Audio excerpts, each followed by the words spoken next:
Welcome back, everyone. And if you're just joining us, you're watching the HEA 2023 online annual conference.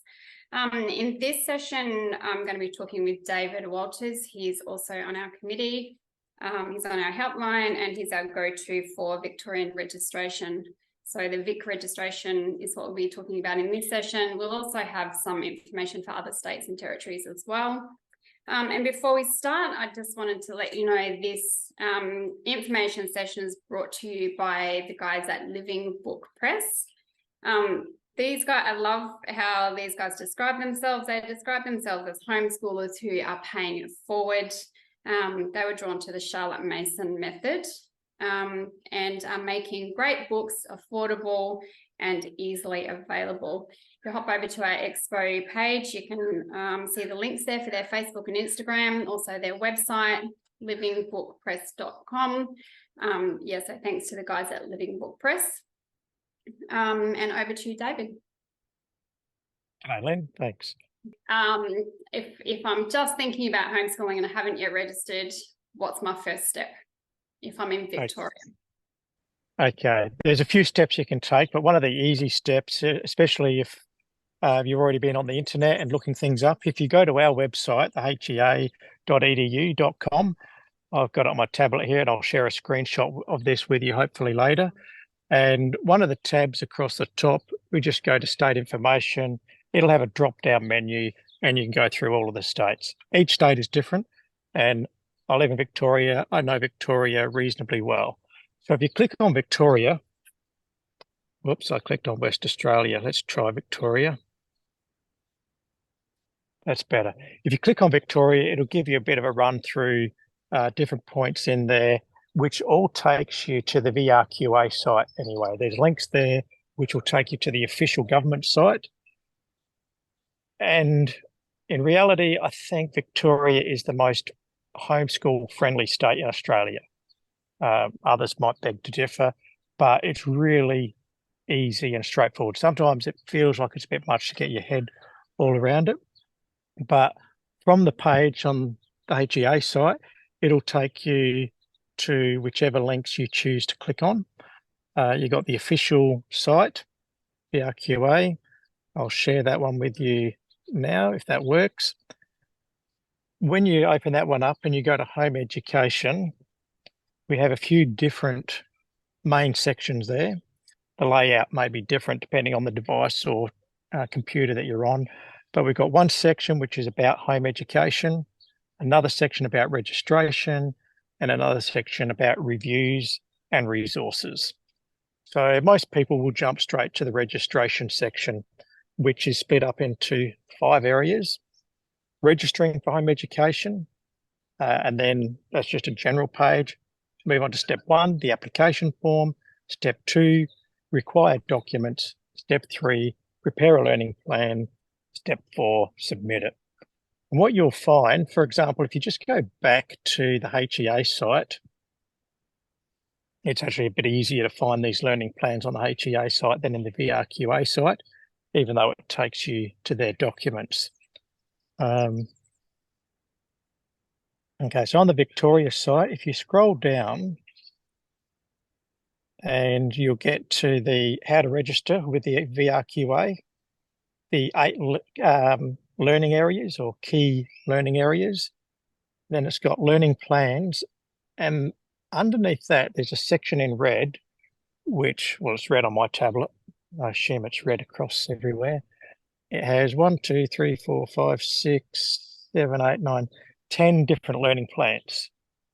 And typically I just say to people, go to the one for Josh. Josh is aged 8 and it's a subject-based learning plan. Victoria splits up into 2 main areas, subject-based and activity-based. I just found that the subject-based one was easier to fill out. You needed less for it. And even if you decide to change your teaching style, we'll try to find this on the site. I couldn't find it prior to you calling, Lynn, but somewhere on the site, it basically says if you change address, I think they want to know about it. If you change email, they want to know about it. if you change your learning style, if you change your curriculum, if you change what you're using, we don't need to know about it. Okay. And that's good.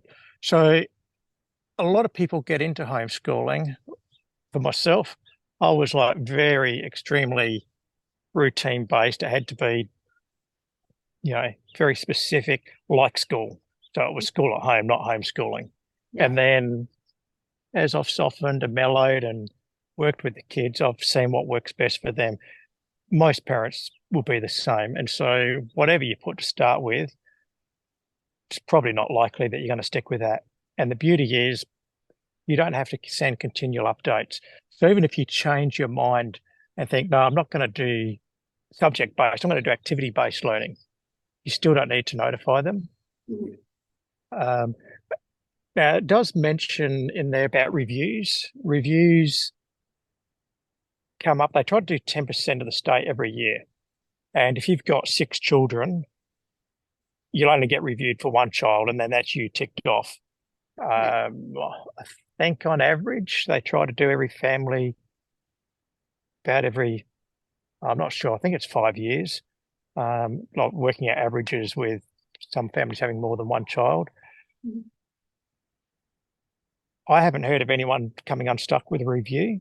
Some people get a bit stressed out thinking, well, what sort of information do I need to keep? Do I need to keep diaries? Do I need to keep, all these logs and records of when they're doing the lessons and what they're doing and what their progress is? My advice to people has generally been that when you get your notification of, yes, we want to give you a review, that'll probably by email. That's how I got mine. I got mine by email.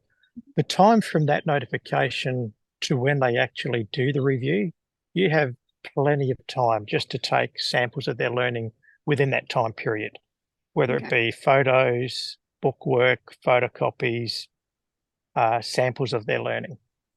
I got pulled up for review last year. I didn't see the email when it first came in. Surprise, surprise.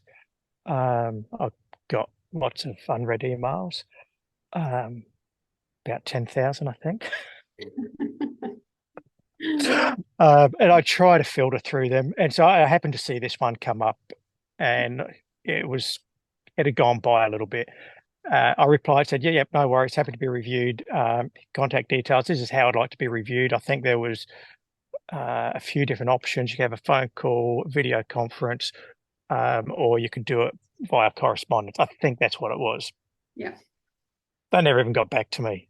Yeah. Okay. So I presume I passed.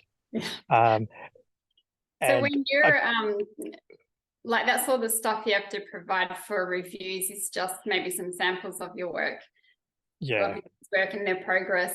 When you're at that registration point, what kind of things are they going to ask people for to register? so you'll need obviously identification, and you'll need to be able to show that the children are in your care.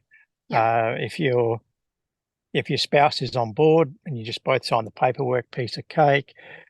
If there's other complicated issues, you may need some court documents and stuff as well.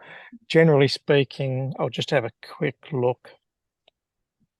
Required documents. So looking back at the HEA site, if you click on required documents, it just says here they need to confirm your child's name and date of birth. Mm-hmm. The evidence of this could be an Australian overseas birth certificate or birth extract, a passport, citizen documents, or Australian visa. And I believe it only has to be a photocopy of those things. I don't remember if it had to be certified or not. I Okay. have been through this all with 3 children. Yeah. Don't remember it had to be certified, but certified's easy to do. And they'll let you know what they need anyway, won't they, once you get to that point? Yeah. Yeah. You need evidence of your parental responsibility, Mhm. and that's birth certificate or extract, your Medicare card, Okay. court orders that establish your parental responsibility if need be, Yeah. and other official governmental records. So again, if it's both parents are on board, Yeah. my understanding is you only need your Medicare card and your birth certificate, and that's all the Easy. documentation. Yeah. And then there's the learning plan itself. Okay. Um, And is and that so something, I know up in Queensland when I had to do my learning plan, I was a bit like, is that actually something that feels like it's going to be super hard, but it's actually fairly simple to prepare? in a completely different scenario, someone said to me once, just remember the KISS principle. Keep it simple, sweetheart. Yeah, yeah, Um, yeah.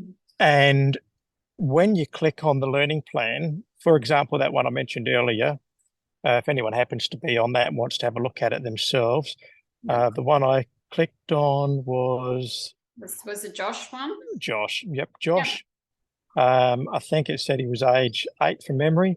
And if you Okay. scroll through that, it just says Josh will learn at home, also at the library, museum, shops, the swimming pool, home ed group, and many other locations. Easy. Yeah. Uh, it's pretty simple. And then it just goes through each of the subjects that you're going to teach him. So we just go to a sample subject, um, English, like I don't know if you can see that, but it's just between the two bold sections. It's Okay. not much information at all. Yeah. So like a paragraph or two. It's Yeah. one medium paragraph and one short paragraph, which Okay. just describes the learning, and then your resources, Yeah. books, audio books, library, author, talks, posters, writing materials, shops, kitchen, board games, computer.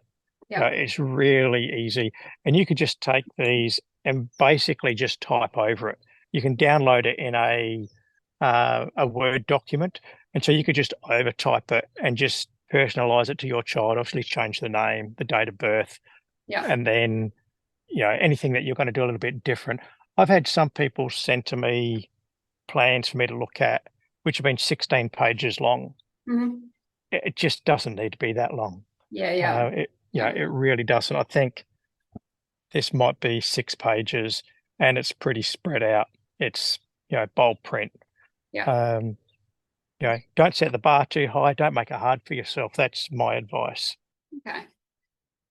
And then how much of your registration planning are you going to need when you do your reviews? So in Queensland, we send in our education plan, and then at the end of the year, we do our reporting, which basically says, have you met all the plans that you had in your education plan? Does Victoria have something similar?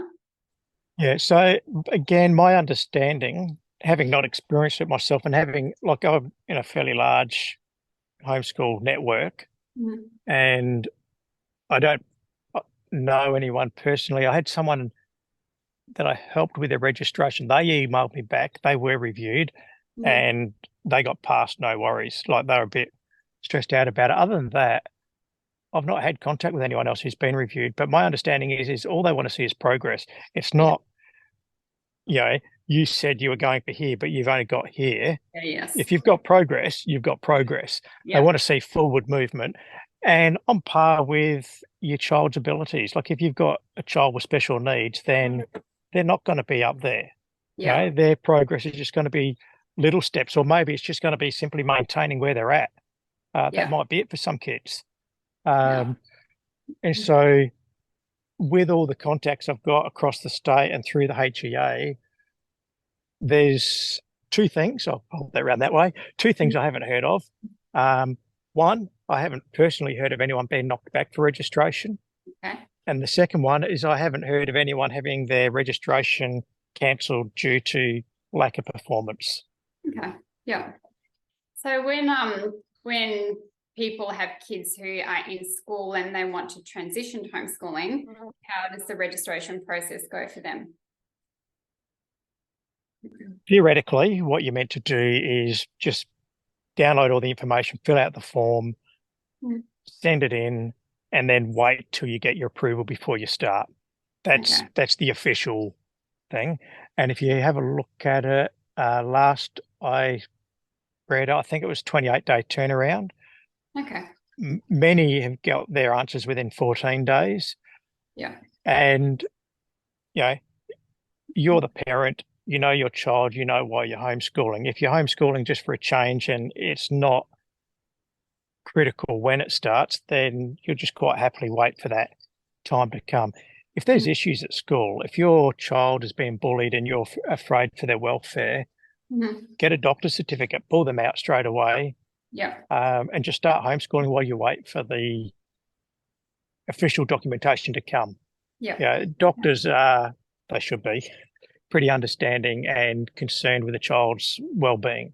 And if Yeah. a part of their well-being is school's not good for them for whatever reason, Yeah. the doctor should give you some sort of exemption while you wait for your registration to come through.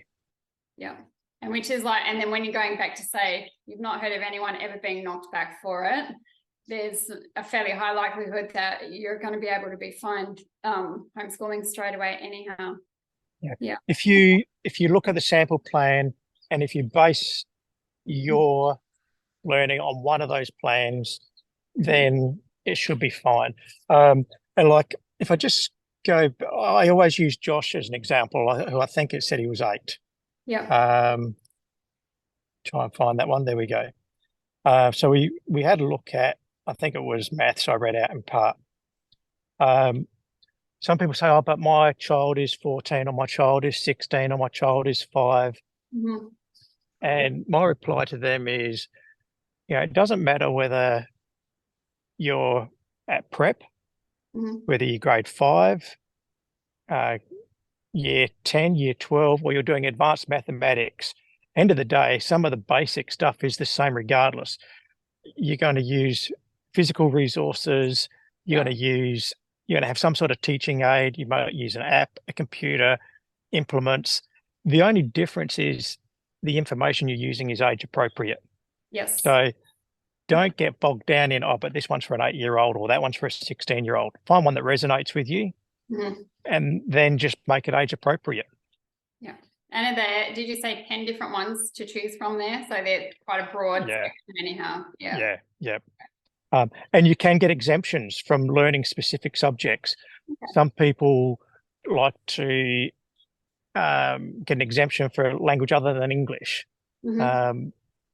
because they might think they can't teach it away. There's so many apps and things out there. There's free resources and paid resources. We've got resources available on the HEA website to learn another language. But if for whatever reason you just think, no, that's too hard, you can get an exemption.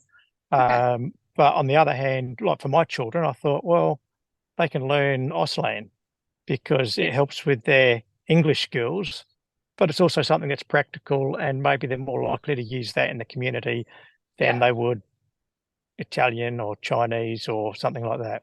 Okay. So they then have an exemption from learning another language? My children don't. Yeah. So because Auslan is considered another language, but you could get an exemption from that, from English, from whatever subject you thought. If you felt there was a need, you can apply for an exemption. And if it wasn't a subject that was going to work for your particular child. Yeah. Okay. So when you're on the helpline and people ring and they're in Victoria and they're wanting registration support, what is the most common help that they'll be asking for? I think most people are just overwhelmed at thinking the information they have to provide, and that's where I try to steer them pretty quickly to have a look at the sample learning plan. And let them know that I don't know of anyone who's been knocked back.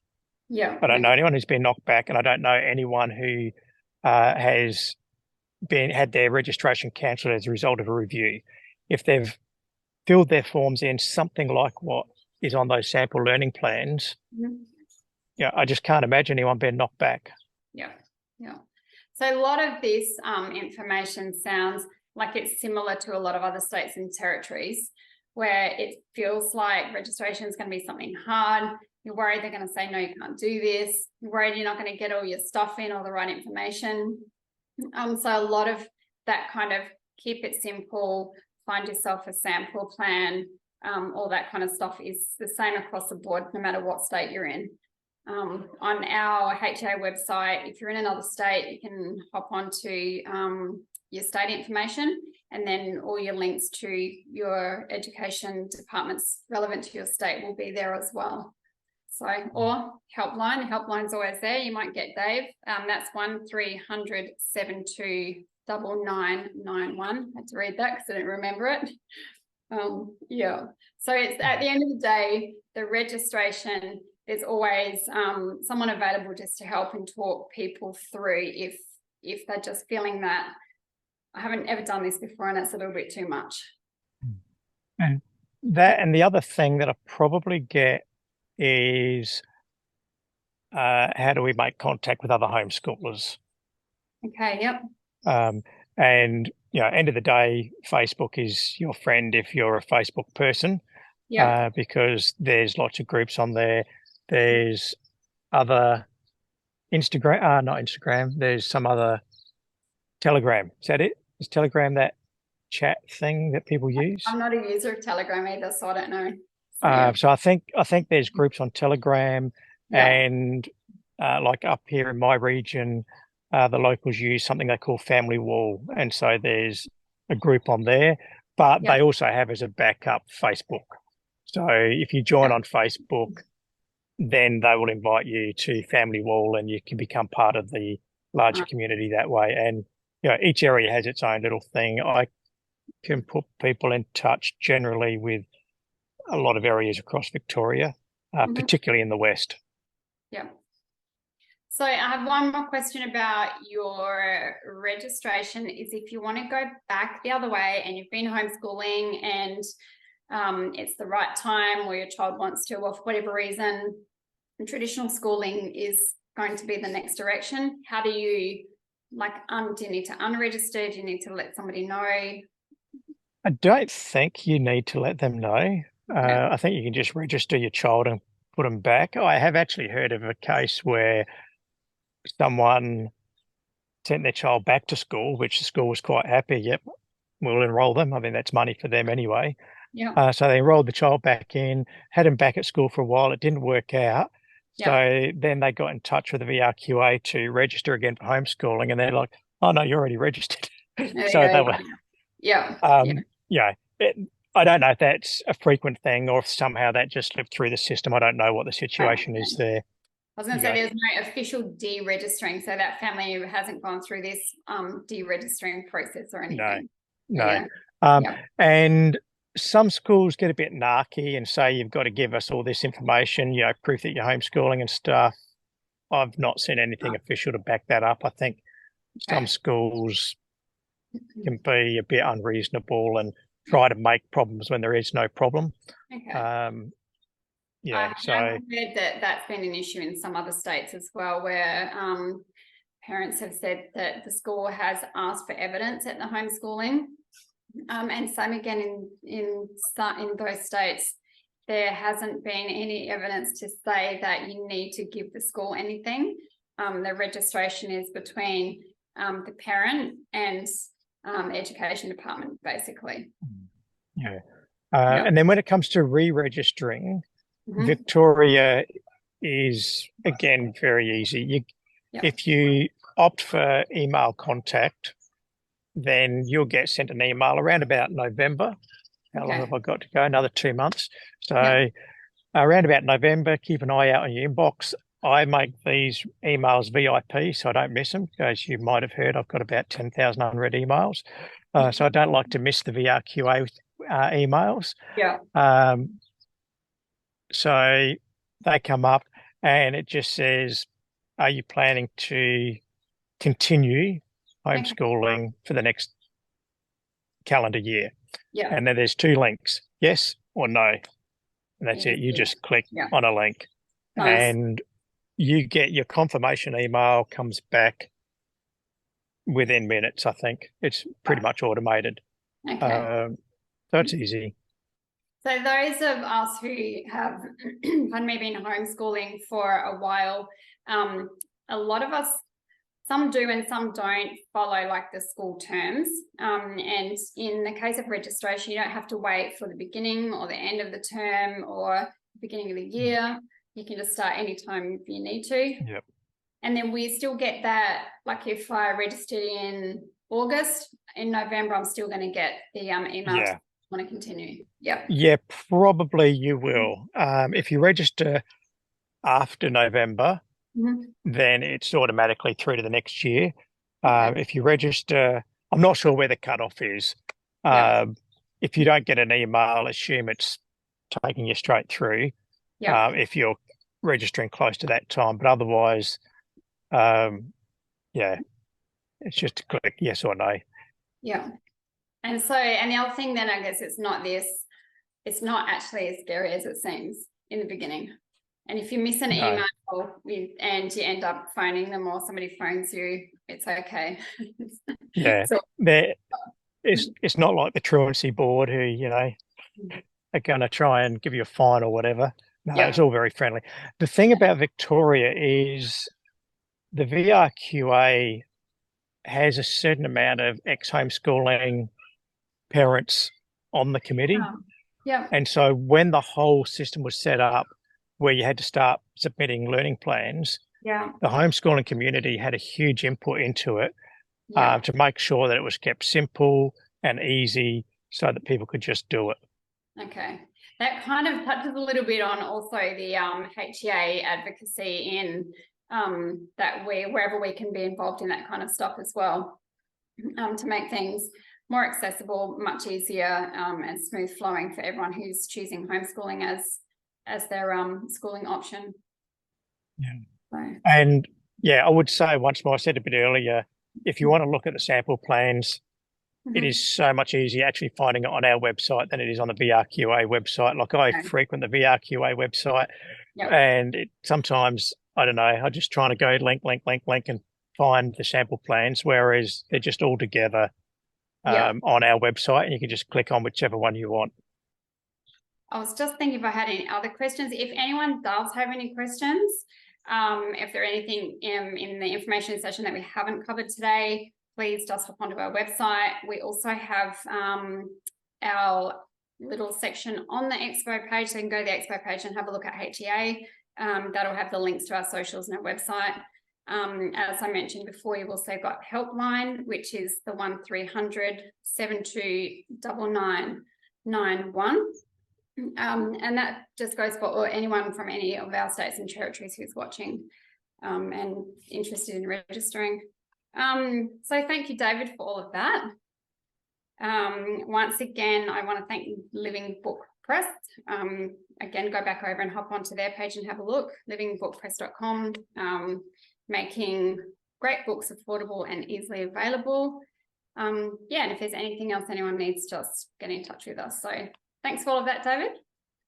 No worries. And just, for anyone who's interested, if you want to talk to someone, well, I'm more than happy to talk to you. Like, the information is there, but if you feel better talking to someone, just ring the number. It's nice sometimes having that support to just talk through and having someone else there who's done it and been through it. So yeah, lovely. Okay, everyone, I'm going to leave it at that. Stick around. We've got more information sessions coming up. Again, hop into our Expo page and have a look at all of our wonderful sponsors. And bye for now.